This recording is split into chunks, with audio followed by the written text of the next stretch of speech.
national security is that there's a whole group of people, they're called coyotes in Mexico, that smuggle people across the border for a living. If there's a serious terrorist, they're already in the United States. Trust me, they are not getting trapped in Mexico by our border security. They're already here, they're already plotting. Well, that's unsettling. It's very unsettling. Democrats, comment? We agree that there should be border security, not necessarily border security that is so strict that it's militarized. I think more or less it should be more intelligence-based, so that we're collecting data just to make sure that we realize that they probably already are over here, but just to prevent future people from being drawn in. And not necessarily racially profiling every single person that comes to the border, because that's, discriminatory, and it doesn't necessarily give you any cause to believe that they are illegal. So. Well, I agree with part of that, where we should have maybe not as many people with guns there, military sitting there, but in a different way. 9/11 scared me and my family, and I remember that day, and I remember all the stories everyone tells me. It scared America, and I think that's why it's so militarized, because but it wasn't the everyone's Latinos. They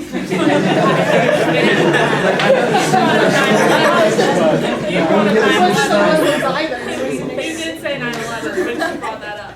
But I think that's what scared us, and that's why our border security did I think it predates that.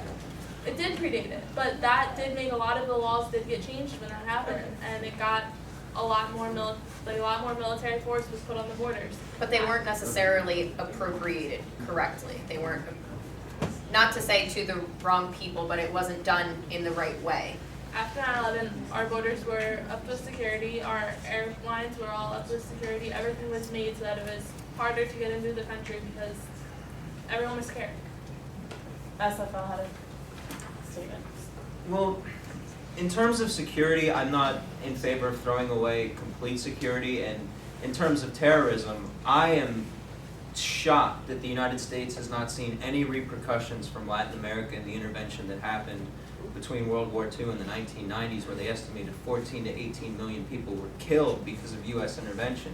So, I think if you have solid intel, and I don't think it's ever going to happen, that, say, on a Zapatista movement would try to infiltrate the U.S. and create chaos and kill people as revenge for that intervention, then yes, I do think that there's a role for security to step in at that point. But other than that, I don't see the point in shoving barrels of guns in people's faces who are just trying to come here and get a job.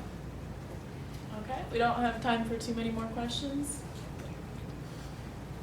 All right, in response to this and the militarization of the Border Patrol, I believe a common argument for it and the tougher immigration laws is to combat smuggled drugs and weapons and people in and out of the country. How effective do you believe our current system is in doing just that, and is it a strong argument? It's not effective at all. If you've heard of Operation Fast and Furious, the United States smuggles guns into Mexico to help the cartel smuggle guns back into Mexico, as well as drugs, as well as all the major banks that launder money to the drug cartels. So that's a place you can start. But as I've said, I have no problem with drugs coming across the border. Those are consensual activities. As long as no one is being violently harmed, I have no problem. I'm so mom. Yes. It's not the most effective system, I agree. I think we definitely have room for improvement on that aspect, or maybe changing the current status quo on our drug policies in the United States to make it so that those things are legal. But there's room for improvement, I agree. Republicans? I don't think they should be legal is the first thing. I see what they've done to people, and they're probably the worst thing could possibly ever happen to anyone. But one of the things that we also have to deal with is NAFTA, and again, you did bring up that we're helping the cartels, because we're thinking we can help the Mexican government, but the cartels are technically working with the Mexican government, so it's more of a flip-flop situation, and we need to focus more on what we need to do to protect what we are doing. And just to add on to NAFTA here, I mean, what a policy that's supposed to be for free trade, but in the way it works, it props up certain corporations. And as someone who believes in markets and capital, you'll hear me say that these corporations are exploiting workers in the third world to continually service the debt-ridden first world economy. I have my own question. There's lots of like good ideas and good points being thrown around, but how politically feasible is it for our government, our real representatives in Congress or in our state governments to a very small extent to take action on these issues? I think it's gonna be rather hard to take action on these issues because, like, honestly, I don't think it's one of the things they're most focused on right now because, again, I think they're more focused on like our economy and that's what's going on. There's been a lot of issues with healthcare lately too, and that's had a lot of attention drawn to it. So realistically, it's more they have to make the time to look into what they can do for this. I think immigration is actually a big topic, especially because the DREAM Act originally did have bipartisan support. That later was changed, and especially commenting on the Republicans' comment, I think the Republican Party especially is doing a lot of work for immigration because they're trying to gain a certain majority of voters. So I see that it's a big legislation on the floor. We're not really accomplishing much in Congress these days though, so the feasibility of it actually going through is along with everything else. It's not gonna happen overnight, but we think that the plans that we have kind of introduced are definitely feasible within probably a 5 to 10 year span. Okay. And how many years are we looking at? How much feasibility for our plan? 0. I mean, in today's political climate, and it's very unfortunate because for most of America's history, we had open borders with the exception of the Chinese Exclusion Act. That stopped in the 1960s, I think, is when or 1925 maybe. But for most of our history, we had pretty much open borders, and it's a shame that we stopped that. And now you hear all this stuff in modern day American politics, like they steal our jobs, they don't have the right culture, which always confused me because what is American culture? What would the culture test be like? Name the people on Friends. I don't understand. How many points is a field goal? It doesn't make sense to me. So I mean, 0 feasibility now, but on the bright side, the abolitionists had 0 feasibility to their plan in the 1600s and 1700s as well. So maybe someday. I just want to comment that we've never had open borders. I'm not sure if you realize, but Ellis Island was when we had the most influx of immigrants, but there were strict tests to be coming. You could be sent home, you had to be in like a complete health, pass a few different tests to see if you You had to be able to write your write name. your name, you had to have like some place that you're going. Like that's not open borders in my opinion, maybe it is Maybe that's in the your what definition. you're looking for. But I don't think we've ever had open borders, so I just kind of like to throw It's that very out there. unfortunate that all those immigrants had to go through that process. Okay. But it was the idea that there were And it was only from certain countries, I would like to add. It was mostly European countries. We did exclude the Chinese. We didn't have many people coming from Latin America. We didn't have many people coming from Africa, Or Asian. Asia. Oh, Yeah, they weren't shut out though. It's the idea that there were virtually no quotas with the exception of the Chinese Exclusion Act. That's There what I were meant. You're quotas, correct. it It was was not completely open borders. I will certainly concede that. Correct me if I'm wrong, but didn't the Chinese help build the transcontinental railroad? Yeah, that's when we shut them out Yeah. because they were taking too many jobs. Okay, do we have time for one last question maybe? They were heavily prejudiced. There was a question back there for a while. Okay. Christian? So reluctant again to SFL. Anger about NAFTA. I'm obviously not a NAFTA supporter. I'm a union supporter, so that's a whole different issue. But you said the exploitation of I'm getting to it.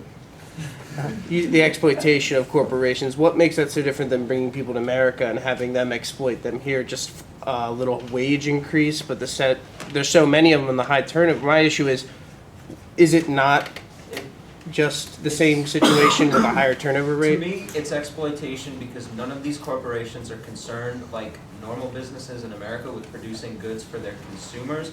They're worried about getting as low-cost labor as they can to send to China, Europe, or the United States, and that's all they care about.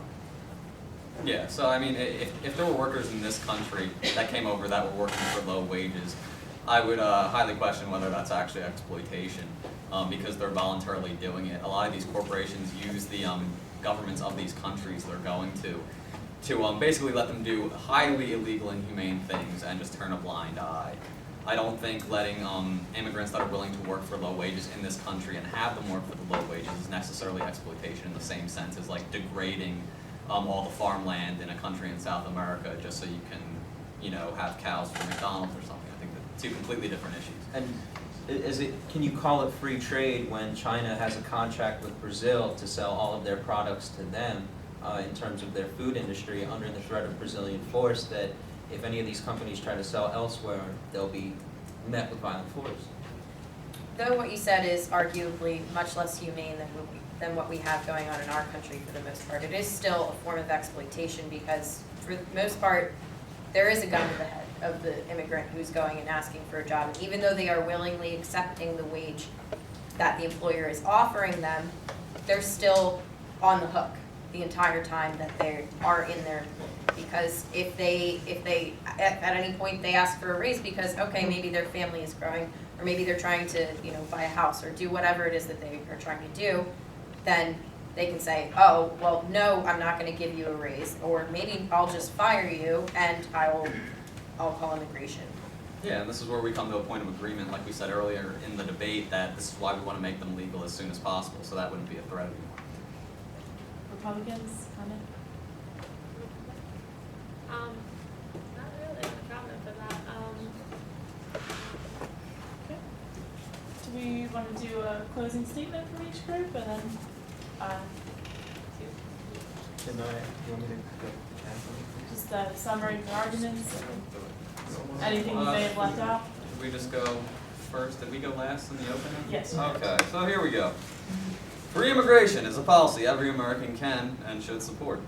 If you identify as a conservative, you should support eliminating immigration restrictions in the name of free markets, liberty, the entrepreneurial spirit, and in opposition to the fist of big government, Obama's big government. If you identify as a liberal, you should support open borders in the name of reducing poverty worldwide, equality of opportunity, reducing global wealth disparity, and the global 99% for all of you Occupy Wall Streeters out there.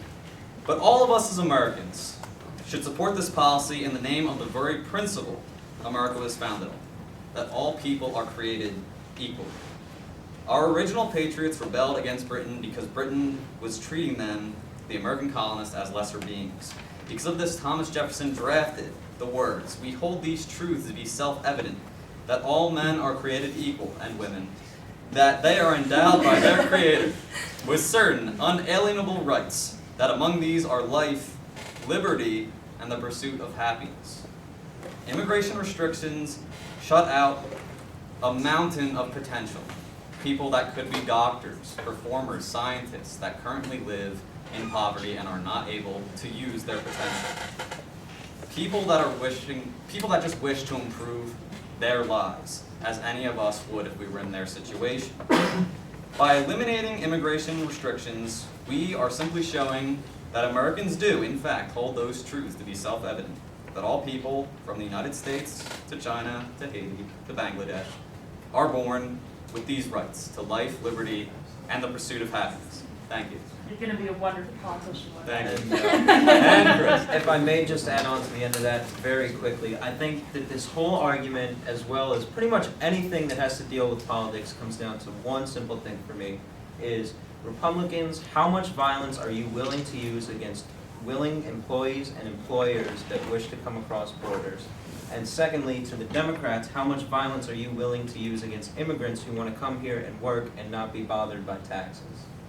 Okay. That's Chris. Why does it need to be violent? Why can't? Because government is violent. So our closing statement. So ours is not as well put as Tom's, but Thank you. we would like to say that we're advocating for an efficient, fast system. Our system is the only system proposed today that really has feasibility for the first factor and solvency. We're creating a system that's going to process more people into this country, which is enabling the basis of the plan of SFL, but we have to have restrictions on this. We can have more immigrants, more economic prosperity, but there has to be a limit somewhere. We can't, we don't necessarily believe in the full free markets, but also we agree not to have our borders closed off, and we really agree to humane rights for all. Yes. Absolutely, and one of our, I guess our biggest way of doing that is by taking all of the illegal immigrants in this country who want to become legalized citizens, who are of good standing, to put them through that process. You know, they have to admit that they've done wrong, they have to pay a fine, begin paying taxes, be literate, and take the citizenship test. And by that way, we are indeed increasing our tax revenue. We are greatly influxing the economy, and just generally creating a better society for us all to live in. And the Republicans. Okay, well, we believe that that we should encourage people that are here to take the exam and to become citizens, and that they should work hard to work on their way to becoming a citizen. That we shouldn't just sit here and provide amnesty to them all. People have gone through and put through that work to become a citizen. It can be done. So we believe that they should just do the legal way and go through the system the way they should. Anything else? Okay, thank you all very much.